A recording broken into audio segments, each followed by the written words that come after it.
வணக்கம், welcome to Chitra Murali's kitchen. இன்னைக்கு என்ன பார்க்க போறோம்னா ஈவினிங் ஸ்நாக்ஸ் தான் நம்ம பார்க்க போறோம். டக்குன்னு பண்ற மாதிரி ஜவ்வரிசி வச்சு ஜவ்வரிசி அரிசி மாவு யூஸ் பண்ணி தான் பண்ண போறோம். நான் 1 கப்பு ஜவ்வரிசி எடுத்திருக்கேன். அதுக்கு வந்து 2 கப்பு அரிசி மாவு, அதுக்கப்புறம் தேவையான உப்பு, என்னென்ன வேணுங்கிறத இப்படியே சொல்லிடுறேன் நான்.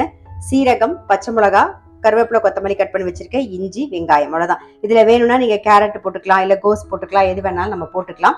இப்போ 1 கப் எடுத்திருக்கேன் ஜவ்வரிசி. இதை வந்து லைட்டா சூடு பண்ணிக்கலாம்.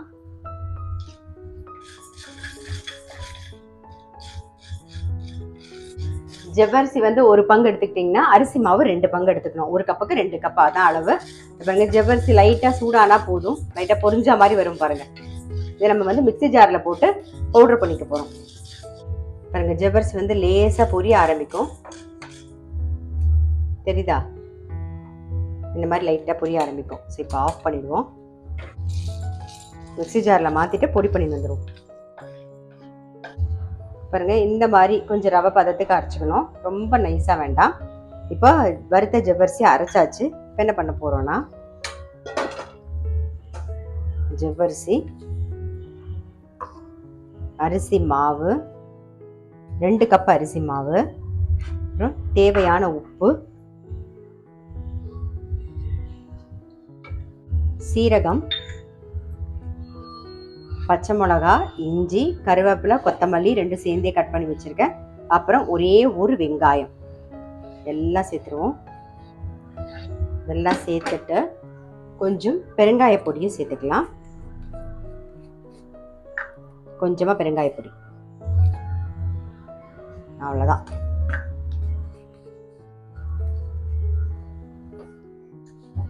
இது எல்லாத்தையும் மிக்ஸ் பண்ணுவோம். எல்லாத்தையும் நல்லா மிக்ஸ் பண்ணியாச்சு. இப்போ தண்ணி தெளிச்சு மிக்ஸ் பண்ணிக்கலாம்.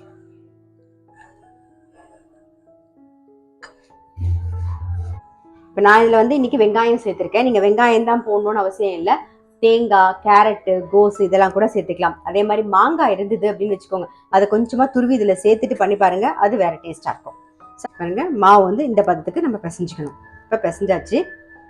இந்த பக்கம் எண்ணெய் வச்சிருக்கேன், அது நல்லா காஞ்சிருக்கு. நம்ம வந்து கிள்ளி கிள்ளி போட்டுடலாம், குட்டி குட்டி போண்டாவா.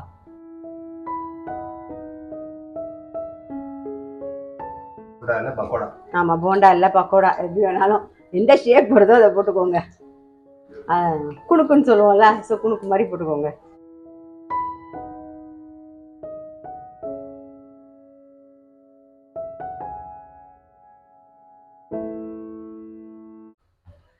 ரெடியா எடுத்துடலாம் நாம.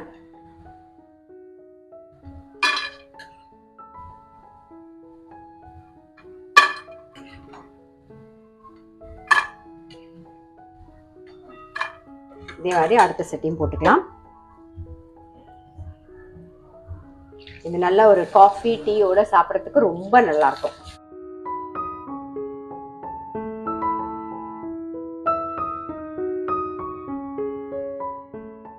எடுத்துடலாம் நாம. ரெடியா எடுத்து அவ்வளோதான். ஜவ்வரிசியும் அரிசி மாவும் சேர்த்து டக்குன்னு ஒரு குணுக்கு போட்டோம் நாம. ரொம்ப ரொம்ப சிம்பிள் தான். பக்கோடா, குணுக்கு, போண்டா பேர் எது வேணாலும் வச்சுக்கலாம். ஆனால் நல்லா கிறிஸ்பியா, நீங்க பாத்தீங்கன்னாலே தெரியும், நல்லா கிறிஸ்பியா இருக்கும் பாருங்க. தெரியுதா? நல்லா கிறிஸ்பியா இருக்கு பாருங்க. உடைச்சு பார்க்கணும், தெரியுதா? சூடா இருக்கு, நல்லா கிறிஸ்பியாவும் இருக்கும், நல்லா டேஸ்டாவும் இருக்கும். சவுண்ட் கேட்கும்னு நினைக்கிறேன். ஸோ ரொம்ப ரொம்ப சிம்பிள். இதில் நான் வந்து வெங்காயம் போட்டுட்டேன். நீங்கள் வெங்காயம் வேணுன்னா போட்டுக்கலாம், இல்லைன்னா தேங்காய், கேரட்டு, கோஸ் இதெல்லாம் மிக்ஸ் பண்ணி போட்டும் பண்ணலாம், ரொம்ப நல்லாயிருக்கும். எல்லாமே ஆப்ஷனல் தான், என்ன உங்களுக்கு பிடிக்குமோ அதை நீங்கள் சேர்த்து பண்ணலாம். இதில் நான் சீரகம் போட்டேன், அதுக்கு பதிலாக நீங்கள் சோம்பு கூட சேர்த்துக்கலாம். ஸோ இது எல்லாமே வந்து உங்களுக்கு விருப்பம், மிக்ஸ் அண்ட் மேட்ச் பண்ணி நீங்கள் பார்த்து போட்டுக்கலாம். ரொம்ப சிம்பிளாக டக்குன்னு பசங்க ஸ்கூல் விட்டு வந்தவொடனே ஒரு ஸ்நாக்ஸ் பண்ணணும்னு நினச்சிங்கன்னா, ஜவ்வரிசிலாம் வச்சுருந்தீங்கன்னா டக்குன்னு ஒரு ஸ்நாக்ஸ் பண்ணிடலாம். இது கூட நல்ல ஒரு டீயோ காஃபியோ சேர்த்து கொடுத்தீங்கன்னு வச்சுக்கோங்க, அவ்வளோ சூப்பராக இருக்கும். ட்ரை பண்ணி பாருங்க. நான் அடுத்த வீடியோவில் சந்திக்கிறேன்.